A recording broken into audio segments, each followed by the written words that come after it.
બનાસકાંઠા જિલ્લામાં હવામાન વિભાગ દ્વારા ભારેથી અતિભારે વરસાદની આગાહી કરવામાં આવી છે. જિલ્લા ડિઝાસ્ટર મેનેજમેન્ટ પણ આગાહીના પગલે એલર્ટ મોડમાં જોવા મળી રહ્યું છે અને ખેડૂતોને આગાહીને લઈને સાવચેત રહેવા માટે અપીલ કરવામાં આવી છે.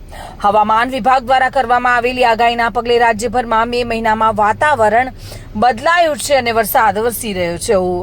રાજ્યના અનેક જિલ્લાઓમાં ભારેથી અતિભારે વરસાદની આગાહી કરવામાં આવી છે. ત્યારે બનાસકાંઠામાં અતિભારે વરસાદની હવામાન વિભાગે આગાહી કરી છે અને જેને લઈને બનાસકાંઠામાં ગઈકાલથી જ અમીરગઢ, દાંતા, અંબાજી, પાલનપુર સહિત ડીસા પંથકમાં વરસાદી માહોલ જામેલો જોવા મળ્યો હતો. જેમાં કેટલાક વિસ્તારોમાં છૂટો છવાયો તો કેટલાક વિસ્તારમાં ધોધમાર વરસાદ ખાબક્યો હતો. ત્યારે ભારેથી અતિભારે વરસાદની આગાહીના પગલે જિલ્લા ડિઝાસ્ટર મેનેજમેન્ટ પણ એલર્ટ મોડમાં જોવા મળી રહ્યું છે. આપાતકાલીન વ્યવસ્થા માટે તંત્ર સજ્જ બન્યું છે અને ખેડૂતોને જરૂરી સૂચનાઓ આપવામાં આવી છે. હવામાન વિભાગ દ્વારા તારીખ 3 થી 9 સુધી વરસાદ, વાવાઝોડા અને પવનની આગાહી કરવામાં આવી હતી. તેના અનુસંધાને અત્રેથી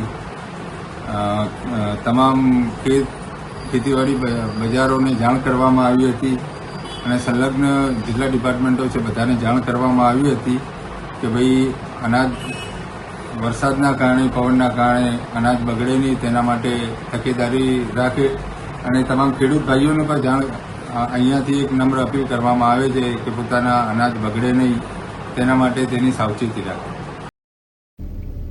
હવામાનની અતિભારે વરસાદની આગાહીના પગલે દરેક તાલુકામાં કંટ્રોલ રૂમ શરૂ કરવામાં આવ્યા છે. તંત્ર દ્વારા આપાતકાલીન દરેક વ્યવસ્થા જિલ્લામાં ઊભી કરાઈ છે. ત્યારે તંત્ર પણ આગાહીના પગલે એલર્ટ મોડમાં આવ્યું છે. આમ હાલ તો ભારેથી અતિભારે વરસાદની આગાહી કરવામાં આવી છે, પરંતુ આ કમોસમી વરસાદના કારણે ખેડૂતો ચિંતામાં મુકાયેલા જોવા મળી રહ્યા છે. Bureau report, today Gujarati news.